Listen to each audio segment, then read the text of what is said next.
بسم اللہ الرحمن الرحیم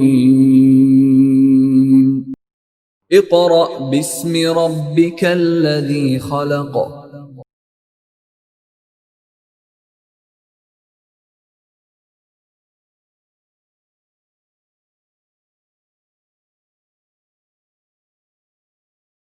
اعوذ باللہ من الشیطان الرجیم بسم اللہ الرحمن الرحیم۔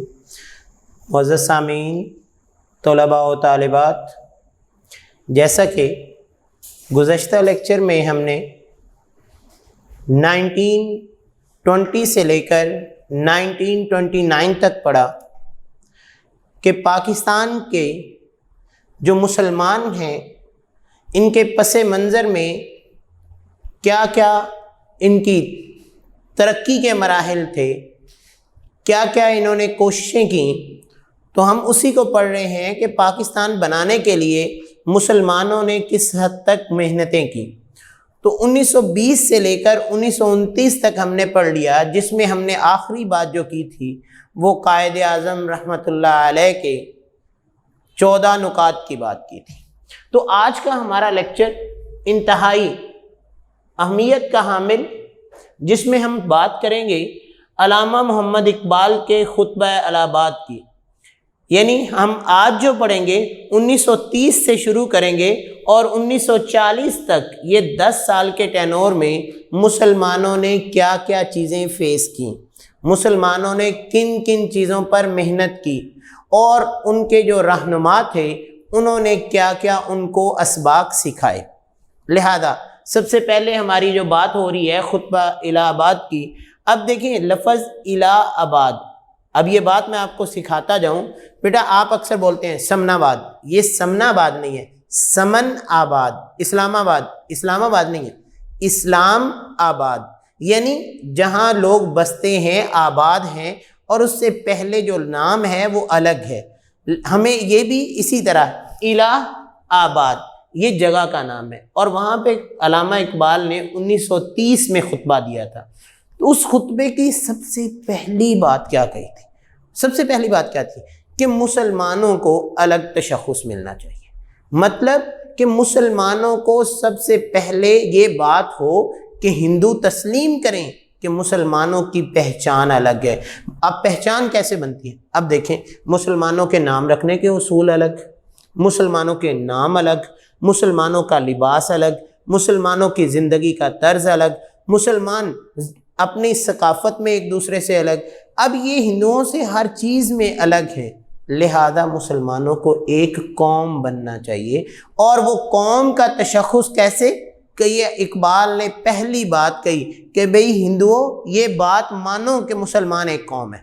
اگر مسلمانوں کی قوم تسلیم ہو گئی تو اس کا مطلب کہ اگلی بات شروع ہو گئی، اور جب کوئی قوم ہوتی ہے تو پھر ہی وہ اپنی ریاست، اپنے ملک کا مطالبہ کر سکتی ہے۔ اگلی بات کیا کہی کہ علامہ اقبال نے ایک فرمان دیا۔ وہ فرمان کیا تھا؟ اقبال نے بڑی کمال بات کہی تھی، اسی لیے تو ہم انہیں تصور پاکستان کے طور پر کہ اقبال نے ہمیں پاکستان کا تصور دیا۔ وہ کیا تھا؟ اقبال نے کہا میری خواہش ہے کہ سندھ، سرحد، پنجاب اور بلوچستان جو آج ہمارا پاکستان ہے، یہ صوبے ملا کر مسلمانوں کی ایک الگ ریاست مجھے مستقبل میں نظر آتی ہے۔ اب کیوں؟ کیونکہ سندھ جو ہے 712 میں محمد بن قاسم نے یہاں پہ حملہ کر کے یہاں پہ اسلامی ریاست کا قیام شروع کیا، اس کے بعد محمود غزنوی آئے، قطب الدین آئے، اس کے بعد وقتاً فوقتاً مغلیہ خاندان نے یہاں حکومت کی۔ یہ کیا تھا؟ مسلمانوں کا ماضی۔ اگر مسلمانوں کے ماضی کو دیکھا جائے تو سندھ سب سے بر صغیر کا امپورٹنٹ حصہ مسلمانوں کے لیے تھا۔ دوسری چیز، آج بھی ہم دیکھیں، ہم پنجاب کو دیکھیں تو پنجاب کے 2 حصے ہو چکے ہیں۔ ایک کیا ہے؟ انڈیا میں، بھارت میں، ایک حصہ کیا ہے؟ پاکستان میں۔ لیکن سرحد صوبہ جو ہے، جن کو ہم آج کل کیا کہتے ہیں؟ خیبر پختونخوا، اس کا پرانا نام تھا NWFP، شمال مغربی سرحدی صوبہ۔ اب اس صوبے کی سب سے امپورٹنس کیا تھی؟ ایک تو وہ پہاڑی علاقہ ہے، دوسرا وہاں پہ رہنے والے جتنے پختون ہیں وہ سمجھ لیں کہ کٹر قسم کے مسلمان تھے۔ پاکستان بننے سے پہلے جتنی بھی تحریکیں چلیں ان پختونوں نے سب سے زیادہ مسلمانوں میں آگے بڑھ چڑھ کر کام کیا، اور وہ ہیں بھی بڑی بہادر قوم۔ اس لیے اقبال نے دوسرا کس کا نام لیا؟ سندھ کے بعد سرحد کا۔ پھر بلوچستان میں بھی مسلمانوں کی بہت سی تعداد رہتی تھی، یعنی ہندوؤں سے تعداد بلوچستان میں بھی زیادہ تھی۔ پنجاب کے دو حصے ہو چکے تھے، جس طرح دیکھیں 1905 میں بنگال کو تقسیم کیا گیا، ایک مشرقی بنگال بنایا گیا، ایک مغربی۔ کیوں؟ اس میں مسلمان خوش کیوں تھے کہ ایک حصے میں مسلمانوں کی اکثریت، ایک حصے میں ہندوؤں کی اکثریت۔ اب مسلمان خوش ہو گئے کہ ہمیں ایک الگ سے علاقہ مل گیا، لیکن ہندوؤں نے وہ ایسا معاملہ غلط کر دیا کہ اسے 1911 میں دوبارہ اکٹھا کرنا پڑا، جو آج کل ہمارا کیا ہے؟ بنگلہ دیش۔ اب پنجاب بھی کیا ہے؟ پنجاب کے آدھے حصے میں مسلمانوں کی اکثریت تھی، اس لیے اس پنجاب کے یہ جو ہمارا لاہور، ملتان، یہ سارا ایریا جو ہے، یہ پنجاب کا ایریا پاکستان میں دے دیا گیا، جبکہ دوسرے حصے میں سکھ اور ہندو تھے، وہ ابھی بھی یہ جو ہمارا فیروز پور وغیرہ جو علاقہ ہے، یہ سارا کا سارا پنجاب کا علاقہ ہندوستان کے پاس ہے۔ تو اقبال نے کیا کہا کہ مجھے پنجاب، سرحد، سندھ اور بلوچستان ملا کر ایک ریاست نظر آتی ہے۔ اس کے بعد کیا ہوا کہ اس ریاست کا جب انہوں نے تصور دیا تو 1933 میں چودھری رحمت علی نے پاکستان کا نام دے دیا۔ انہوں نے کہا یہ جو ریاست بنے گی، اس ریاست کا نام کیا ہونا چاہیے؟ پاکستان۔ اب دیکھیں، پاک کا مطلب کیا ہوتا ہے؟ پاکیزہ، اور ستان کہتے ہیں رہنے کی جگہ، یعنی رہنے کی جگہ، ایسی پاک ریاست، اس لیے انہوں نے اس کا نام کیا رکھا؟ پاکستان۔ اور یہ 1933 میں جب چودھری رحمت علی نے نام رکھا، اس وقت رحمت علی جو تھے اسلامیہ کالج کے سب سے نامور طلباء میں سے تھے، جو کہ یہاں سے اپنے اعلیٰ ایجوکیشن کے لیے ابراڈ جا چکے تھے۔ اس کے بعد کیا ہوا کہ جب یہ تمام معاملات تھے، اس دورانیے میں 1906 میں ہماری مسلم لیگ قائم ہو چکی تھی، پھر 1909 میں، اور مسلم لیگ نے جو ہے وہ اپنا جداگانہ انتخاب کا تصور پیش کیا، پھر قائد اعظم نے مسلم لیگ میں شمولیت اختیار کر لی۔ اب جب قائد اعظم مسلم لیگ میں آ گئے تو مسلمانوں کو ایک نامور قسم کا رہنما مل گیا۔ اب مسلم لیگ کی باغ دوڑ جو ہے 1933 میں قائد اعظم نے سنبھال لی۔ جب قائد اعظم نے سنبھالی تو اس سے مسلمانوں کے سیاسی استحکام جو ہے وہ بڑھ گیا، مسلمان مضبوط ہو گئے، اور مسلمانوں کو محسوس ہو گیا کہ اب ہم ایک الگ ریاست حاصل کر سکتے۔ اب یہ کیا ہے؟ یہ علامہ اقبال کے خطبہ اہل آباد کی چند باتیں، کہ پہلی بات ہمیں کیا تھی کہ مسلمانوں کو الگ تشخص ملنا چاہیے۔ دوسری بات، اقبال نے اپنا فرمان پیش کیا کہ مجھے کون کون سے علاقے نظر آتے ہیں، اور ان علاقوں کو ملا کر ایک ریاست مسلمانوں کے لیے بنا دینی چاہیے، اور یہ ریاست کا تصور انہوں نے دے دیا۔ پھر اس ریاست کا نام کس نے دیا؟ چودھری رحمت علی نے۔ کب دیا؟ 1933 میں۔ اس کے بعد مسلم لیگ جو مسلمانوں کی ایک باقاعدہ جماعت تھی، اس کی جتنی بھی لیڈرشپ ہے وہ ساری کی ساری کس کے ہاتھ میں آ گئی؟ قائد اعظم میں۔ اور قائد اعظم ایک محنتی رہنما تھے، جنہوں نے مسلمانوں کو اس طریقے سے لے کر چلے کہ مسلمان اپنے آپ کو مضبوط سمجھنے لگے۔ اور اسی مسلم لیگ کی باغ دوڑ سنبھالنے کے بعد قائد اعظم جو ہیں، انہوں نے اقبال کے اس تصور کو، اس خواب کو ایک حقیقت بنایا۔ اس کے بعد بات آتی ہے 1935 میں۔ یہ 1930 میں خطبہ دیا، 5 سال میں مسلمانوں نے اور زیادہ محنت کی، اور ان محنتوں کا نتیجہ یہ نکلا کہ 1935 کا ایک ایکٹ بنا، آئین بنا، کیونکہ برطانیہ کی حکومت، اور تاج برطانیہ یہاں کے لوگوں پر اپنی حکومت، اپنا تسلط قائم رکھنے کے لیے کچھ قوانین بناتے رہتے تھے۔ 1935 میں برطانوی حکومت نے بر صغیر میں ایک نیا آئین متعارف کروایا، جس میں سب سے پہلی کیا تھی؟ صوبائی خود مختاری۔ جتنے بھی صوبے ہیں، بنگال ہے، پنجاب ہے، سندھ ہے، سرحد ہے، اور جو آج کل بھارت کے صوبے ہیں، ان تمام صوبوں کو خود مختاری دی گئی، ان کو اولیت دی گئی کہ جناب آپ خود مختار ہیں، آپ اپنے علاقوں کے معاملات خود دیکھ سکتے ہیں۔ اس آئین کے تحت 1937 میں انتخابات کرائے گئے، جس میں کانگریس نے واضح اکثریت حاصل کی۔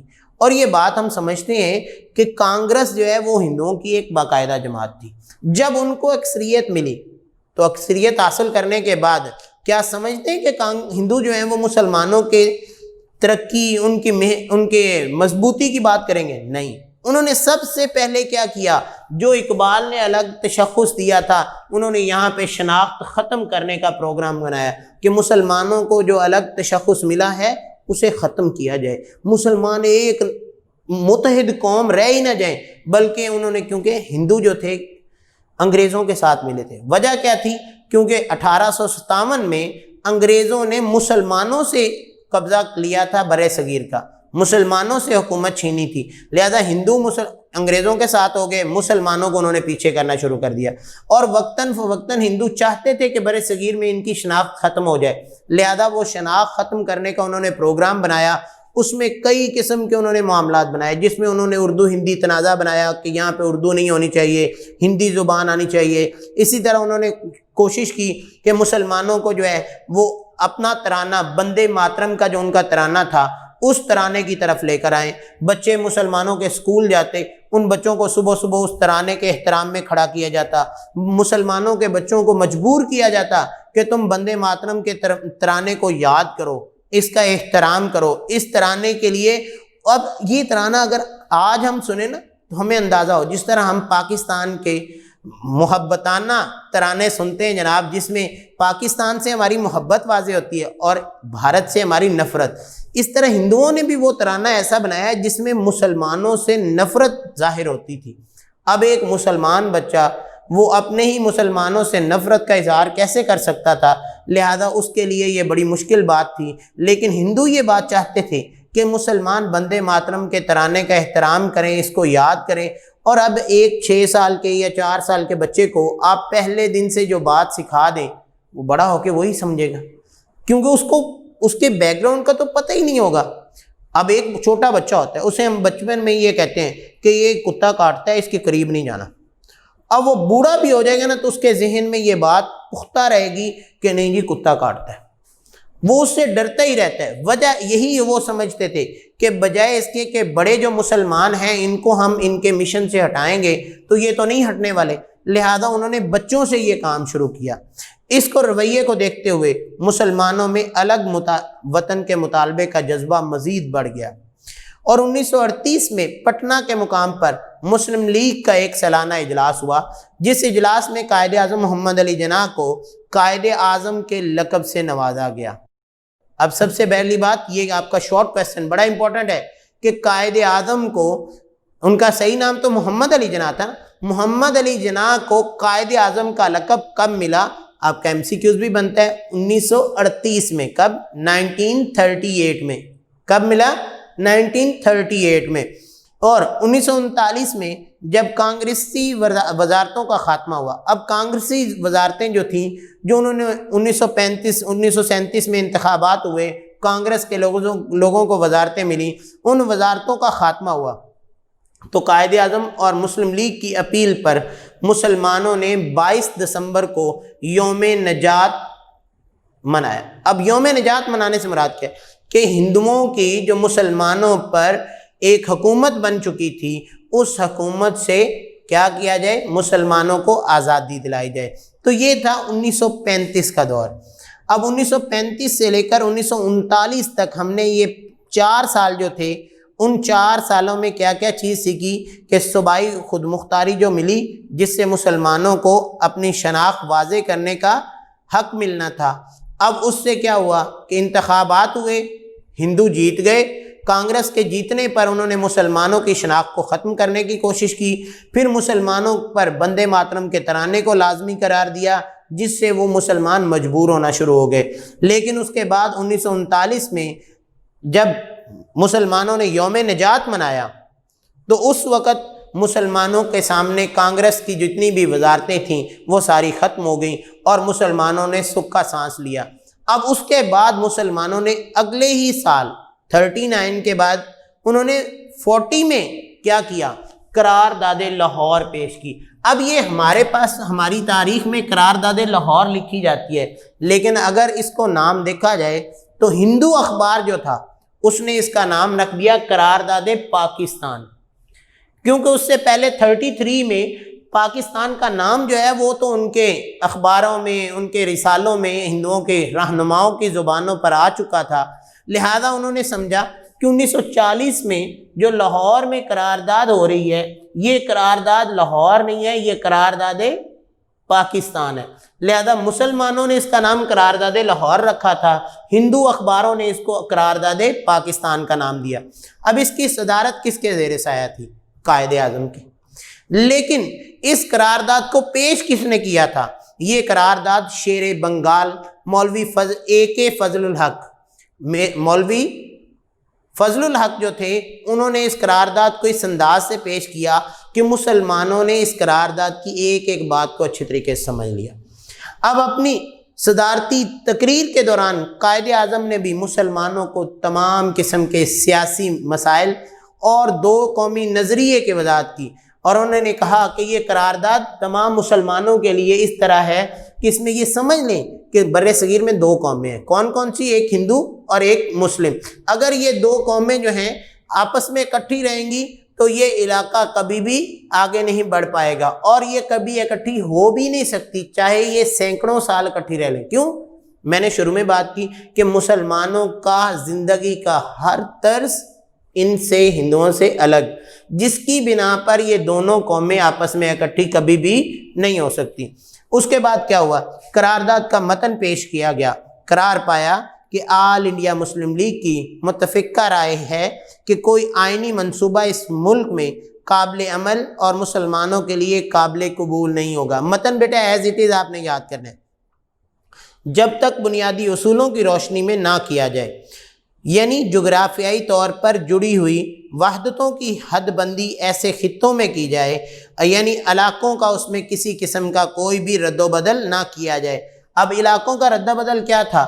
علاقوں کا رد و بدل ایک بڑی اہمیت کا حامل تھا۔ کیوں اہمیت کا حامل تھا؟ کیونکہ ایک علاقے میں مسلمان اکثریت میں، اگر وہ اکثریت والا علاقہ ہندوؤں کو دیتے ہیں تو کیا کریں گے؟ جو ہندوؤں نے 1947 میں کیا، جو توقع اس وقت مسلمان رکھتے تھے وہ توقع 1947 میں جا کے انہوں نے پوری کی۔ کیا؟ کہ اگر ایک مسلمانوں کی اکثریت کا علاقہ ان کے قبضے میں آیا تو انہوں نے مسلمانوں پر ظلم ڈھائے، مسلمانوں پر انہوں نے ان کی جائیدادیں چھین لیں، ان کے بچوں کو مار دیا، انہیں وہاں سے دھکے دے کر نکال دیا، بے سر و سامان کر دیا۔ تو یہی مسلمان چاہتے تھے کہ علاقوں کا کسی قسم کا کوئی رد و بدل نہ ہو۔ اگر علاقوں کا رد و بدل نہیں ہوگا، مسلم اکثریت والے علاقے پاکستان کا حصہ بنیں گے۔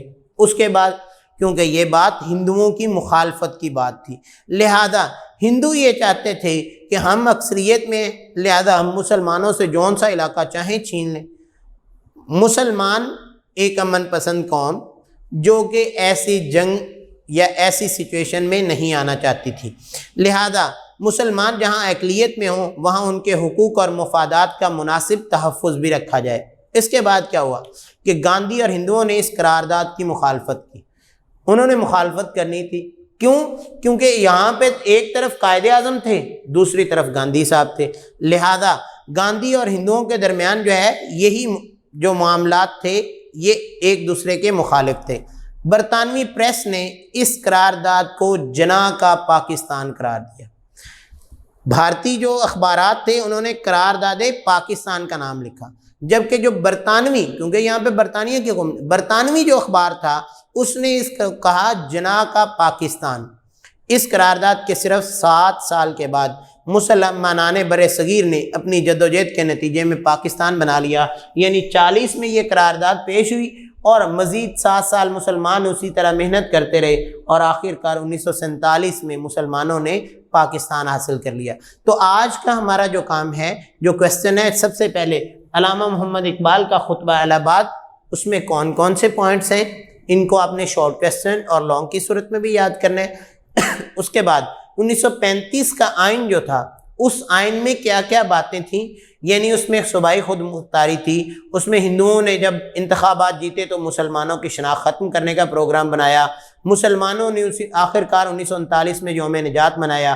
اس کے بعد قرارداد لاہور جو ہے، یہ ایک چھوٹا سا کویسچن ہے جس میں مسلمانوں کو سب سے زیادہ اہمیت ملی اور مسلمانوں نے اپنے خیالات کا اظہار کیا۔ تو بیٹا آپ نے اس کو اچھے طریقے سے پڑھنا ہے۔ اگر اس میں پھر بھی آپ کو کوئی پرابلم ہوگی تو واٹس ایپ نمبر آپ کے پاس آ رہا ہے، آپ اسکرین پہ لکھا ہوا ہے، آپ اس پہ میسیج کریں یا آپ ادارے میں آ جائیں، انشاءاللہ آپ کو براہ راست بھی سکھایا جائے گا۔ امید ہے کہ کوئی پرابلم نہیں ہوگی، لیکن آپ نے کسی قسم کی ہیزیٹیشن کا سامنا نہیں کرنا۔ کویسچن نہیں سمجھ آئے آپ ادارے میں آئیں، انشاءاللہ آپ سے تعاون ہوگا۔ آج کے لیے اجازت چاہتا ہوں، اللہ حافظ۔ معزز سامعین، طلباء و طالبات، دس از ورک فار ڈے 2۔ جیسا کہ چیپٹر نمبر 2 میں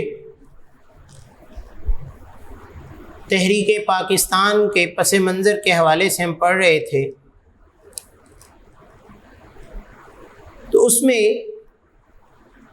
گزشتہ لیکچر میں ہم نے 1930 سے لے کر 1940 تک پڑھا کہ 1940 تک کون کون سے معاملات بنے، کون سے اقدامات ہوئے۔ پھر 1942 میں ایک مشن قائم ہوا جسے کرپس مشن کہتے ہیں۔ اب یہ کرپس مشن کب قائم ہوا؟ کیونکہ دوسری جنگ عظیم 1939 سے لے کر 45 تک چلتی رہی۔ اس دوران میں حکومت برطانیہ نے سر اسٹیفرڈ کرپس کو ہندوستان بھیجا، جس نے تمام سیاسی پارٹیوں کو چند نکات پر متفق کرنے کی کوشش کی۔ لیکن یہ کیسے ممکن تھا کہ ہندو، مسلمان، دوسری پارٹیاں وہ ایک ہی نقطے پر متفق ہوتے؟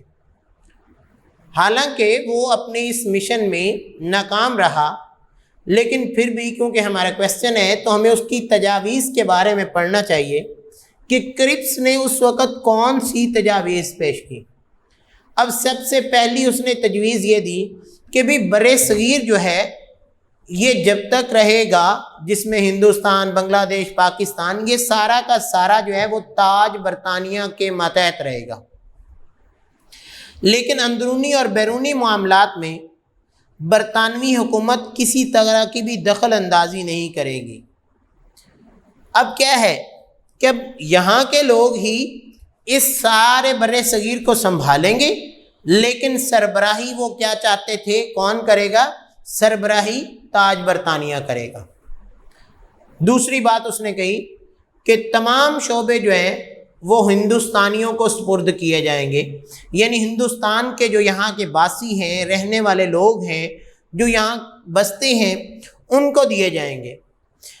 اب اس میں وہ شعبے کون سے؟ یعنی یہاں کی آرمی ہے جو ہمارا دفاع کرتی ہے، اس کے ساتھ امور خارجہ ہیں جو ہماری خارجہ پالیسی ہے، یا مواصلات ہیں، ذرائع ابلاغ ہیں، یہ جتنے بھی مختلف قسم کے شعبے ہیں یہ سارے کے سارے اس نے کہا جی ہندوستانیوں کو دیے جائیں گے، ہمارا برطانیہ کا کوئی بھی شخص اس میں انٹرپٹ نہیں کرے گا، وہ اس میں دخل اندازی نہیں کرے گا۔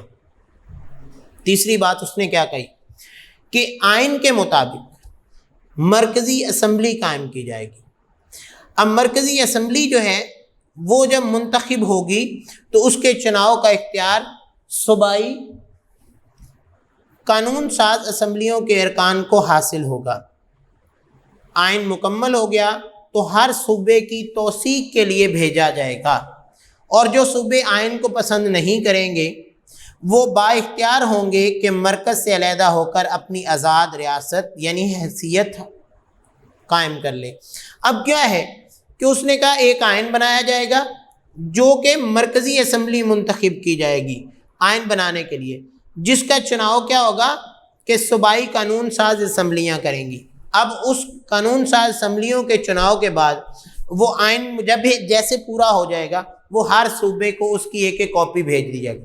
اب ایک صوبہ جو ہے وہ اس کو پڑھتا ہے، وہ کہتا ہے جی یہ آئین ہمارے ماتحت نہیں ہے، ہم اس پر نہیں کام کر سکتے، اس کے تحت ہم تاج برطانیہ کو نہیں مان سکتے۔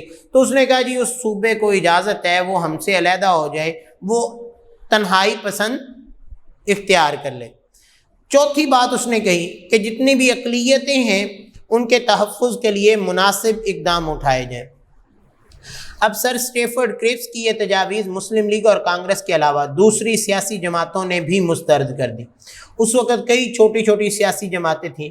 مسلمانوں کا مطالبہ صرف علیحدہ مملکت کا حصول ہی رہا۔ انہوں نے کہا جی آپ ہمیں ایک علیحدہ خطہ دے دیں جہاں رہ کر ہم اسلام کے اصولوں کے مطابق اپنی زندگی گزاریں، جس کو کانگریس ماننے کے لیے تیار نہیں تھی۔ کانگریس تو ہندو یہی چاہتے تھے کہ مسلمان ہمارے نیچے ہی رہیں۔ وہ مسلمانوں کی اپنی جدوجہد کے بارے میں جانتے تھے کہ مسلمان اپنی کوششیں اور تیز کر رہے ہیں، لہذا ان کرپس مشن کے جو بھی تجاویز تھیں ان کو سننے کے بعد مسلمانوں نے اپنے آپ کو مزید تیز کیا۔ 1945 میں ویول پلان پیش ہوا جو کہ جس کے خلاف قائد اعظم چٹان بن کر رہ گئے۔ یعنی جب لارڈ ویول نے اپنا ایک منصوبہ پیش کیا تو قائد اعظم نے کہا بھی ہم اس کو نہیں مانتے۔ کیونکہ اگر ہم اس کو تسلیم کریں گے تو پھر مسلمان وہی دب کے رہ جائیں گے۔ قائد اعظم نے مسلم لیگ کو مسلمانوں کی واحد نمائندہ جماعت ثابت کرنے کی کوشش کی جسے کانگریس نہیں مانتی تھی، کیونکہ کانگریس 1885 میں بنی تھی اور کانگریس کے ہندو جو تھے وہ صرف اپنے مفادات کو جانتے تھے، لہذا وہ مسلمانوں کے اس مشن کو رد کرنا چاہتے تھے کہ مسلمان کوئی الگ خطہ نہ حاصل کریں اور ہندوؤں کے زیر سایہ ہی کام کریں۔ اس کے بعد کیا ہوا؟ شملہ کانفرنس منعقد ہوئی اور انتخابات ہوئے۔ جب 1945 میں برطانیہ کو اس بات کا یقین ہو گیا کہ وہ جنگ میں فتح حاصل کر لے گا تو وائس رائے لارڈ ویول نے اعلان کیا کہ وائس رائے کی انتظامی کونسل میں تمام تر ہندو اراکین ہی شامل ہوں گے۔ اب اس میں تمام تر سیاسی جماعتوں کو آبادی کے تناسب سے، اب دیکھیں اس نے کہہ دیا سارے ہندو آ جائیں گے، جبکہ یہاں مسلم بھی تھے، سکھ بھی تھے، عیسائی بھی تھے۔ تو یہ کیا ہے کہ تمام تر سیاسی جماعتوں کو آبادی کے تناسب سے نمائندگی ملے گی، یعنی مسلمانوں کو مسلمانوں کے تناسب سے، ہندوؤں کو ہندوؤں کے تناسب سے۔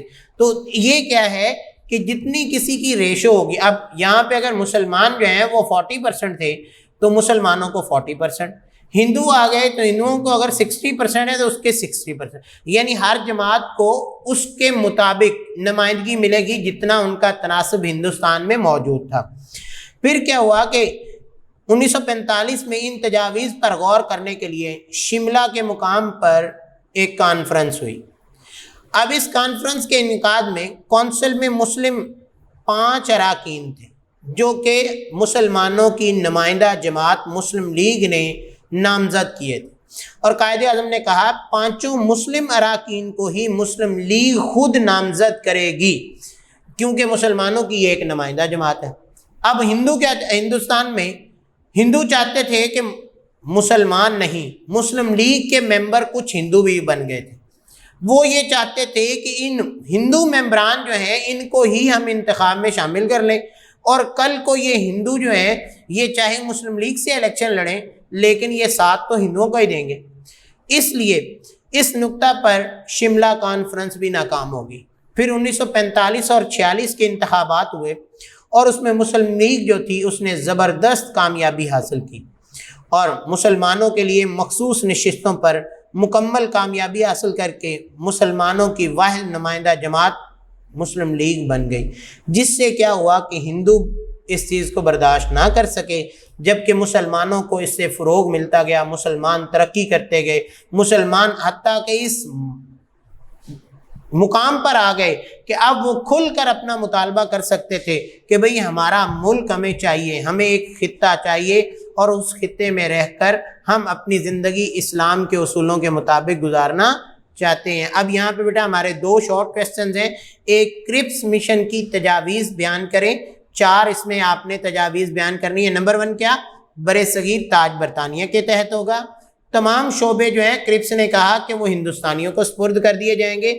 پھر اس نے کہا آئین سازی کے لیے مرکزی اسمبلی قائم کی جائے گی اور پھر وہی آئین جب مکمل ہوگا تمام صوبوں کو بھیج دیا جائے گا، جو صوبہ چاہے گا وہ الگ ہو جائے۔ اس کے بعد اس نے کہا اقلیتوں کو مکمل تحفظ ملے گا۔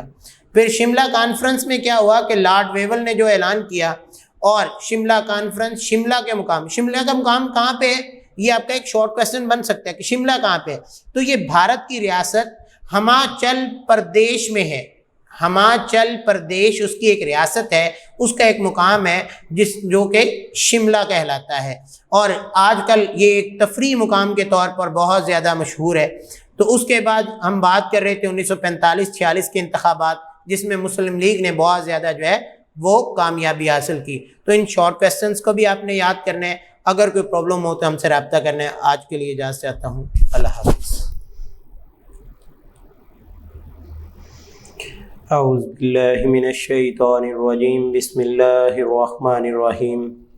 معزز سامعین، طلباء و طالبات، دس از ورک فار ڈے 3۔ جیسا کہ گزشتہ لیکچر میں ہم نے چیپٹر نمبر 2 کے مختلف ٹاپکس کے بارے میں پڑھا، جس میں ہم نے کرپس مشن کے بارے میں پڑھا 1942 کے حوالے سے، پھر شملہ کانفرنس اور اس کے انتخابات 1945 کے حوالے سے پڑھ لیا۔ اب اسی سے ہی اگلا ہمارا ٹاپک جو شروع ہوتا ہے، کابینہ مشن پلان، یعنی 45 کے بعد 46 میں کابینہ مشن پلان جو ہے اس کا اعلان کیا گیا،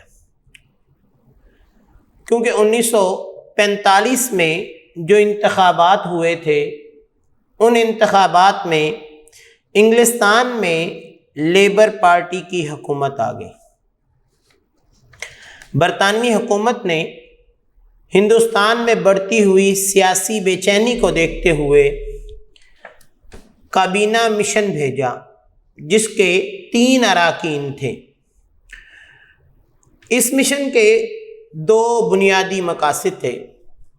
کیا مقصد تھا؟ پہلی چیز کہ ہندوستان کی دستوری حیثیت اور حکومت کی شکل واضح کر دی جائے، کہ ایک دیکھیں ہوتا ہے آئین بنانے والے جو اس کی دستوری شکل ہے، دوسری اس کی کیا ہے؟ حکومت ہے۔ ان کے درمیان جو بھی معاملات ہیں ان کو واضح طور پر سب کے سامنے لایا جائے۔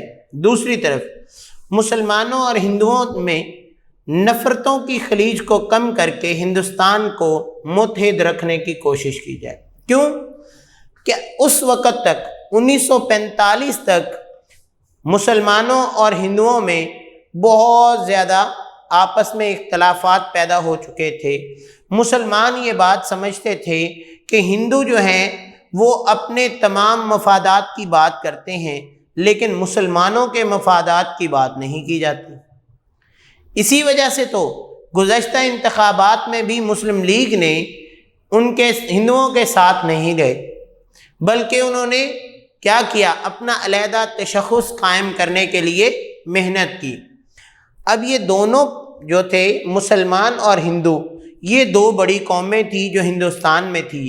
انگریز چاہتے تھے، برطانوی حکومت یہ بات چاہتی تھی کہ یہ دونوں اگر اکٹھے رہیں گے، ہندوستان سارا اکٹھا رہے گا، اور اگر ہندوستان سارا اکٹھا رہے گا تو اس پر تسلط، جو ان پر حکومت ہوگی، وہ برطانوی حکومت کی رہے گی۔ لیکن اگر یہ دونوں آپس میں لڑتے جھگڑتے ہیں، ہندوستان کو توڑا جاتا ہے، تو پھر ہندوستان میں جتنی بھی ریاستیں بنیں گی، وہ تمام ریاستیں اپنی اپنی حکومتیں قائم کریں گی۔ تاج برطانیہ کی کوئی بات ماننے کے لیے تیار نہیں ہوگا۔ لہذا لیکن انتخابات نے ثابت کر دیا کہ یہ بات ایسے ممکن نہیں ہو سکتی۔ کابینہ مشن کے اراکین نے تمام سیاسی جماعتوں کے رہنماؤں سے ملاقات کی، لیکن کسی بھی سیاسی رہنما نے انہیں کوئی ایسا خاطر خواہ جواب نہ دیا کہ وہ کسی نتیجے پر پہنچ سکیں۔ پھر ہوا یہ کہ 16 مئی 1946 کو ان اراکین نے ایک منصوبے کا اعلان کیا۔ اب وہ منصوبہ کیا تھا کہ جس کے تحت ہندوستان میں تمام معاملات کو دیکھا جائے، اور اس کے چند ایک پہلو یہ تھے کہ برصغیر میں ایک یونین قائم کی جائے جو امور دفاع، خارجہ اور مواصلات کی ذمہ دار ہوگی۔ یعنی وہ یونین جو ہے وہ یہاں پہ جتنے بھی معاملات ہیں، جو دفاعی نظام ہے، امور خارجہ یعنی دوسرے ممالک کے ساتھ ان کے جو تعلقات ہیں، اور ان کے جو پیغام رسانی کے معاملات ہیں، ان سب کی وہ جو ہے وہ ذمہ دار ہوگی۔ دوسری چیز کیا تھی کہ مرکزی امور کے علاوہ باقی تمام اختیارات صوبوں کو دے دیے جائیں۔ یعنی مرکزیت کیا ہوگی؟ وہ تاج برطانیہ کے انڈر ہوگی۔ باقی کیا ہے؟ ہر صوبہ اپنے اختیارات کو استعمال کرتے ہوئے اپنی عوام کی خوشحالی، بہتری اور ترقی کے ہر عوامل کو اپنا سکتا ہے۔ اس کے بعد صوبوں کو اختیار ہوگا کہ وہ باہم گروپ بنا لیں اور اب ہر گروپ اپنا دستور مرتب کر لے۔ اب یہ ہے کہ انہوں نے یہ کہہ دیا کہ تمام صوبے جو ہیں اس وقت، کیونکہ پورا ہندوستان تھا، اس میں سے مسلمانوں کی اکثریت والے بھی صوبے تھے، ہندوؤں کی اکثریت والے بھی صوبے تھے، تو برطانوی حکومت نے جو کابینہ مشن پلان بھیجا، اس کے اراکین نے یہ بات کہی کہ جتنے بھی صوبے ہیں جب ان کو اپنے اپنے اختیارات مل جائیں گے تو وہ اپنے اختیارات کے تحت اگر ایک صوبہ جو ہے وہ دوسرے صوبے کے ساتھ مل کر گروپ بنانا چاہتا ہے تو ہمیں کسی قسم کا کوئی اعتراض نہیں ہے، وہ اپنا اپنا گروپ بنا سکتے ہیں، اور اگر اپنا گروپ بناتے ہیں تو پھر وہ اپنا دستور جو ہے، اپنا آئین جو ہے، اپنا قانون جو ہے وہ بھی مرتب کر سکتے ہیں۔ لہذا ہر 10 سال کے بعد صوبوں کو اختیار ہوگا کہ وہ کثرت رائے سے آئین میں تبدیلی بھی کریں۔ اب صوبوں نے جو فرض کیا، جیسے ہم بات کرتے ہیں کہ 46 میں انہوں نے یہ بات کہی کہ جناب جیسے مسلمانوں کے پنجاب، سندھ، سرحد، بلوچستان اور بنگال، یہ صوبے جو ہیں یہ اپنا ایک گروپ بناتے ہیں۔ اب گروپ بنانے کے بعد یہ اپنا ایک آئین مرتب کریں کہ ہم اس آئین کے تحت ان صوبوں کو لے کر چلیں گے، ان کی ترقی اور خوشحالی کے لیے یہ کام کریں گے، اور یہاں پہ اگر کسی کو سربراہ مقرر کیا جائے گا تو اس کا کیا قانون ہوگا، اس کے علاوہ اس کے وزراء جو ہوں گے وہ کس درجے تک کام کریں گے۔ تو یہ کیا ہے کہ انہوں نے کہا کہ اپنے آئین کے مطابق۔ اگلی بات یہ انہوں نے کر دی کہ ہر 10 سال کے بعد، یہ نہیں کہ ہر دوسرے دن آئین چینج کیا جائے، کم از کم 10 سال کے بعد جو ہے صوبوں کو ایک اختیار دیا جائے گا کہ وہ صوبے اپنی مرضی سے آئین میں کسی قسم کا اگر رد و بدل کرنا چاہتے ہیں تو وہ کر سکتے ہیں۔ دیکھیں میں نے شروع میں اس چیپٹر میں آپ کو بیٹا یہ بات کہی تھی کہ اس وقت 1857 میں انگریزوں نے یہاں پہ تسلط تو قائم کر لیا، لیکن اس پورے ہندوستان پر قبضہ جمانے کے بعد ان کو اس بات کا علم ہو چکا تھا کہ یہاں پہ برطانیہ میں بیٹھے ہوئے ہماری حکومت زیادہ دیر تک نہیں چل سکتی۔ انہوں نے بڑی کوششیں کی۔ آج بھی یہ دیکھیں پاکستان میں اگر ہم دیکھیں ہمارا ریلوے ٹریک جو ہے جو اتنا لمبا ہے اور پہاڑوں میں ہے، یہ انگریز دور کا بنا ہوا ہے، لیکن انہوں نے اس علاقے کی خوشحالی اور بہتری کے لیے کام کیے۔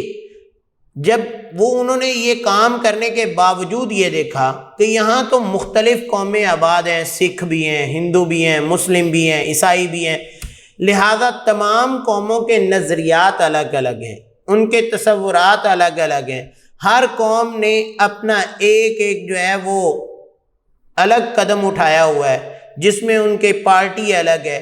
انہوں نے ان تمام سیاسی پارٹیوں سے بھی باتیں کی، جس بنا پر انہوں نے یہ بات تسلیم کر لی کہ انگریز جو ہیں یہاں پر زیادہ دیر تک حکومت نہیں رکھ سکتے۔ اس لیے انہوں نے مختلف موقعوں پر یہاں کی عوام اور یہاں کی سیاسی پارٹیوں کو یہ تمام اختیارات دینا شروع کر دیے تھے کہ جناب یہ اپنے یہاں پہ یونینیں قائم کریں، یہاں پہ صوبوں کو اختیارات دیے جائیں، حتیٰ کہ انہوں نے تاج برطانیہ کے یہاں پہ جتنے اختیارات تھے ان کو منیمم سے منیمم کرتے گئے، کم سے کم کرتے گئے، اور وقتاً فوقتاً یہاں کی عوام کو ان کا حق جو ہے وہ جو چاہتے تھے وہ مل رہا تھا کہ اگر برِ صغیر کی یہ تمام خطہ جو ہے اس کی تقسیم ہوتی تو اس میں مسلمانوں کے لیے الگ خطہ، ہندوؤں کے لیے الگ خطہ، اس طرح دوسرے جو اقلیتیں ہیں وہ بھی اپنے حقوق کی بات کر سکتے تھے۔ ہوا یہ کہ یہ جب ساری باتیں کابینہ مشن پلان میں طے ہو گئیں کہ جناب صوبے جو ہیں وہ اپنا ایک گروپ بھی بنا سکتے ہیں، اپنا دستور مرتب کر سکتے ہیں، 10 سال کے بعد اپنے آئین میں تبدیلی لا سکتے ہیں، تو ان تمام باتوں کو دیکھتے ہوئے 16 اگست 1946 کو پاکستان بننے سے تقریباً 1 سال پہلے مسلم لیگ نے عوامی سطح پر یوم راست اقدام بنایا۔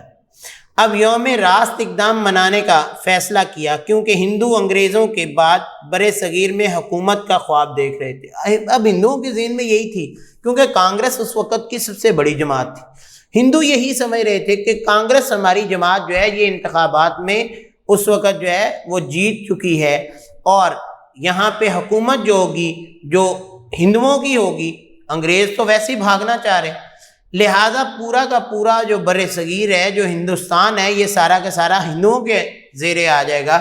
لیکن انگریزوں نے جب یہ تمام اختیارات صوبوں کو دے دیے تو مسلمانوں نے یوم راست منانے کا فیصلہ کیا۔ اس روز برِ صغیر میں جگہ جگہ جلسے کیے گئے، جس میں کانگریس کے عزائم کو بے نقاب کیا گیا کہ مسلمانوں کو یہ بات بتائی گئی کہ مسلمانوں، کانگریس کے جتنے لوگ ہیں وہ مسلمانوں کے حق میں کبھی بھی بات نہیں کر سکتے، نہ ہی وہ کرنا چاہتے ہیں، اور اگر یہاں پہ ہندوؤں کی حکومت بن بھی جاتی ہے تو وہ کبھی بھی مسلمانوں کو ان کے حقوق فراہم نہیں کریں گے۔ اس کے بعد یہ ہوا کہ 1946 میں، ستمبر 1946 میں عبوری حکومت کا قیام میں آیا۔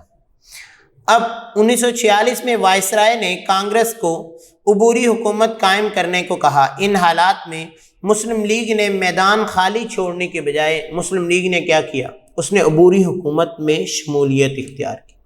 انہوں نے کہا جی مسلمانوں کا بھی حق ہے، لہذا عبوری حکومت میں مسلمانوں کے بھی اراکین جو ہیں وہ شامل ہونے چاہیے۔ لہذا 5 مسلم لیگی اراکین کے نام دیے گئے، جن میں لیاقت علی خان تھے، آئی چندریگر تھے، سردار عبدالرب نشتر، راجہ غضنفر علی خان، اور اقلیتی رکن کے طور پر جوگندر ناتھ منڈل شامل تھے۔ اب عبوری حکومت کانگریس اور مسلم لیگ کے اختلافات کی وجہ سے اتنی مؤثر نہیں ہو سکتی۔ کیوں؟ کیونکہ جب دیکھیں حکومتی سطح پر مسلمانوں کو ان کا حق مل رہا تھا، ادھر سے ہندو یہ بات ماننے کو تیار نہیں تھے۔ اب انہوں نے دیکھا کہ یہ اقتدار ملنے کے بعد، جس میں ان کا جو ہے وہ ایک خاص حصہ رکھا گیا ہے کہ مسلمان خطے کے جو لوگ ہیں ان کے مسلم لیگ کے اراکین جو ہیں وہ ممبر بن چکے ہیں حکومت کا، تو پارلیمنٹ میں بیٹھے ہوئے وہ اپنے حقوق کی بات کر سکتے تھے۔ اب اگر مسلمان اس وقت عبوری حکومت کا حصہ نہ بنتے تو مسلمان پارلیمنٹ میں جا نہیں سکتے تھے، اور اگر پارلیمنٹ میں نہیں جا سکتے تھے تو مسلمانوں کے حقوق کی بات کس نے کرنی تھی؟ ہندو تو پہلے ہی مسلمانوں کے خلاف ہو چکے تھے، لہذا مسلمانوں نے اس میں پارلیمنٹ میں حصہ لینے کے لیے اپنے 5 اراکین کو بھیجا، جن کے ذریعے کیا ہوا کہ عبوری حکومت کانگریس اور مسلم لیگ کے اختلافات پیدا ہو گئے۔ ان حالات میں مسلم لیگ نے سب سے پہلے کام کیا کیا؟ 2 قومی نظریہ کی بنیاد پر الگ وطن کا مطالبہ کیا، اور جب حکومت میں وہ پارلیمنٹ میں بات کرتے ہیں تو پھر ان کو 2 قومی نظریے کی وضاحت کرنے کی کوئی خاص پرابلم نہیں تھی۔ وہ کیا تھا؟ وہ اعلانیہ 2 قومی نظریے کا اعلان کرتے تھے کہ دیکھیں جی ہندوستان میں 2 قومیں ہیں، ایک کون ہے ہندو، ایک کون ہے مسلم، لہذا یہ دونوں قومیں کسی بھی صورت میں ایک دوسرے کے ساتھ اکٹھے نہیں رہ سکتے۔ اب جب یہ مطالبہ ان کا زور پکڑ گیا تو وزیر اعظم برطانیہ جو تھے انہوں نے 20 فروری 1947 کو اعلان کیا کہ حکومت جون 1948 تک 1948 تک اقتدار منتخب نمائندوں کے حوالے کر دے گی، یعنی اس سے پہلے جو ہے وہ انتخابات ہوں گے، اور انتخابات کی صورت میں جو پارٹی جو ہے وہ زیادہ ووٹ حاصل کرے گی، یہ عبوری حکومت 1948 تک ان تمام نمائندوں کو اقتدار جو ہے وہ منتقل کریں گے۔ اس طرح پاکستان کے قیام کا جو عمل تھا وہ مزید قریب ہو گیا۔ پھر ہوا یہ کہ 3 جون 1947 کا جو منصوبہ تھا اس کی بات ہوئی کہ 3 جون 1947 کو بر صغیر کی تقسیم کی بات ہوئی کہ بر صغیر جو ہے اس کو مختلف صوبوں میں مختلف گروہوں میں تقسیم کر دیا جائے، جس کی روح سے اس بات کا فیصلہ کیا گیا کہ 14 اگست 1947 تک اقتدار ہندوستان کے نمائندوں کے حوالے ہو، انگریز یہاں سے چھٹی کر جائیں اور ہندوستان کے جتنے نمائندے ہیں، چاہے وہ کانگریس کے ہیں یا مسلم لیگ کے ہیں، یہ تمام نمائندے جو ہیں منتخب نمائندے، یہ 1947 تک یہاں پہ اقتدار سنبھال لیں۔ 3 جون 1947 کے منصوبے میں ایک شق اور بھی تھی کہ پنجاب اور بنگال کی اسمبلیوں کے ہندو اور مسلم اراکین کے الگ الگ اجلاس ہوں گے۔ کیوں؟ پنجاب اور بنگال 2 بڑے صوبے تھے۔ بنگال کے بھی 2 حصے تھے، ایک مشرقی بنگال اور ایک مغربی بنگال۔ ایک حصے میں مسلمانوں کی اکثریت تھی اور ایک حصے میں ہندوؤں کی اکثریت تھی۔ اسی طرح پنجاب، جو میں نے پہلے آپ کو کئی لیکچر میں بتایا ہے کہ پنجاب کا آدھا حصہ جو ہے وہ ہندوستان میں بھی ہے، یہ ہمارا واگا بارڈر جو ہے یہ پنجاب کے اسی کی بارڈر لائن پہ بنا ہوا ہے، اور پنجاب کا آدھا حصہ ہندوستان میں ہے، آدھا پاکستان میں۔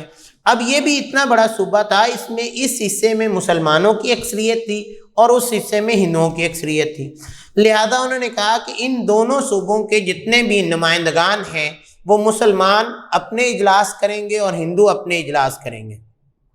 یہ بھی فیصلہ کیا گیا کہ ان صوبوں کو تقسیم کر دیا جائے اور صوبوں کی حد بندی کے لیے ایک کمیشن قائم کیا گیا۔ اب صوبوں کی حد بندی کے لیے تاج برطانیہ کے لوگوں کو کہا گیا کہ ایک کمیشن قائم کر دیں جو سربراہان آپس میں بیٹھ کر ان صوبوں کی حد بندی کر دیں کہ کتنا حصہ جو ہے بنگال کا وہ ہندوستان میں شامل ہونا ہے یا پنجاب کا کتنا حصہ جو ہے وہ پاکستان میں شامل ہونا ہے، لہذا وہ حد بندی کی گئی۔ سندھ اسمبلی نے کثرت رائے سے شروع سے ہی کہہ دیا کہ ہم پاکستان کے ساتھ ملنا چاہیں گے۔ اب سندھ اسمبلی کی کثرت رائے سے صوبے کے مستقبل کا فیصلہ پاکستان کے ساتھ ہو گیا۔ صوبہ سرحد اور سلہٹ کے عوام پاکستان یا بھارت میں شمولیت کا فیصلہ استصواب رائے کے ذریعے کریں گے، جس میں سرحد کے جو لوگ تھے انہوں نے جو ریفرنڈم ہوا اس میں پاکستان کے ساتھ اور سلہٹ کے لوگوں نے ہندوستان کے ساتھ رہنے کا فیصلہ کیا۔ جبکہ بلوچستان جو تھا وہاں پہ بلوچ جو ہیں وہ شروع سے ہی ایک ایسی قوم ہے جن کا تسلط قائم ہے، لہٰذا بلوچستان کا فیصلہ انہوں نے کہا ان کا شاہی جرگہ کرے گا۔ اب شاہی جرگہ جو ہے وہ اس بات کا فیصلہ کرے گا کہ وہ پاکستان کے ساتھ ملنا چاہتے ہیں یا ہندوستان کے ساتھ۔ لہذا یہ اس وقت جو باتیں ہونا شروع ہوئیں، کیونکہ یہ بات جو ہے سب سے پہلے تو تاج برطانیہ نے خود ہی کر دی تھی۔ کب؟ کابینہ مشن پلان کے جو نمایاں پہلو تھے ان میں یہی بات تو کی تھی کہ اگر صوبے اپنی مرضی سے ایک گروپ بنا لیں گے اور اس گروپ کا آئین بنا لیں گے تو وہ اپنے مخلوط اختیار کر سکتے ہیں۔ تو قائد اعظم نے جو ہے اسی بات پر زور دیا کہ مسلم اکثریت والے جو صوبے ہیں وہ آپس میں کیا کر لیں، ایک گروپ بنا لیں، اور جب وہ ایک گروپ بنا لیں گے تو اس گروپ کے تحت کیا ہوگا، وہ تمام صوبے ایک دوسرے کے ساتھ تعلق جوڑیں گے، تو مسلمانوں کا ایک جو گروپ ہے وہ اپنا آئین بنائے گا، جس صورت میں بر صغیر کی تقسیم ہوگی تو وہ گروپ جو ہے وہ مسلمانوں کے لیے خطہ پاکستان بن جائے گا۔ تو اس طریقے سے ایک جو گزشتہ پاکستان بننے سے پہلے محنت ہو رہی تھی، جو پاکستان کے قیام کے پس منظر کے طور پر محنتیں ہو رہی تھیں، اس کے نتیجے میں 14 اگست 1947 کو مسلمانوں نے اپنا خطہ پاکستان حاصل کر لیا۔ لہذا یہ خطہ حاصل کرنے کے لیے مسلمانوں نے گاہے بگاہے بڑی قربانیاں دیں۔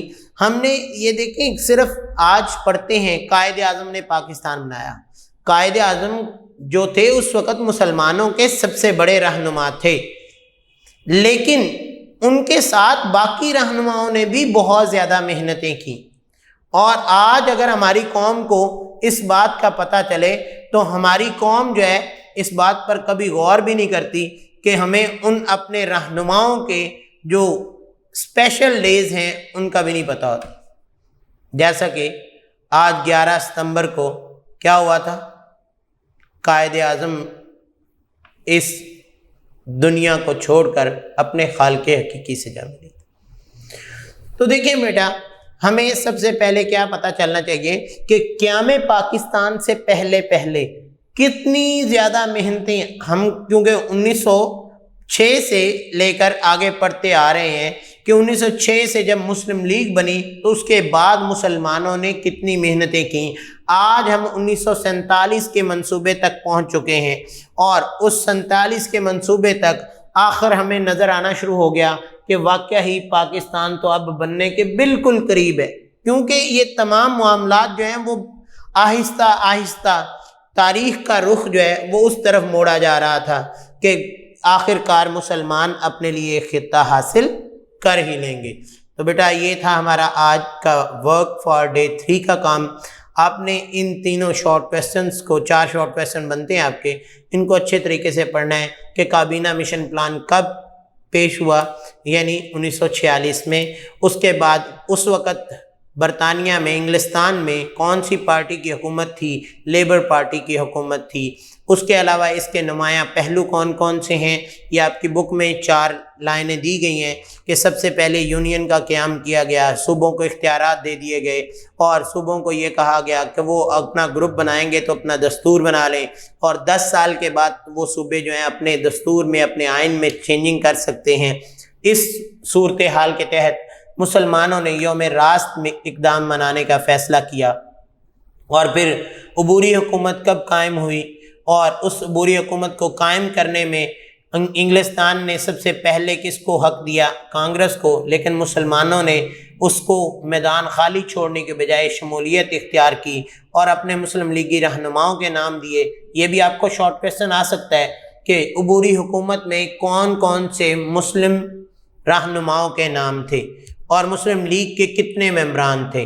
تو ہم کہیں گے اس میں 5 اراکین مسلم لیگ کے تھے، جن میں 4 مسلم تھے اور ایک اقلیتی تھا، یعنی جوگندر ناتھ منڈل جو تھے وہ اقلیتی طور رکن کے طور پر وہاں پہ ان کا نام دیا گیا تھا.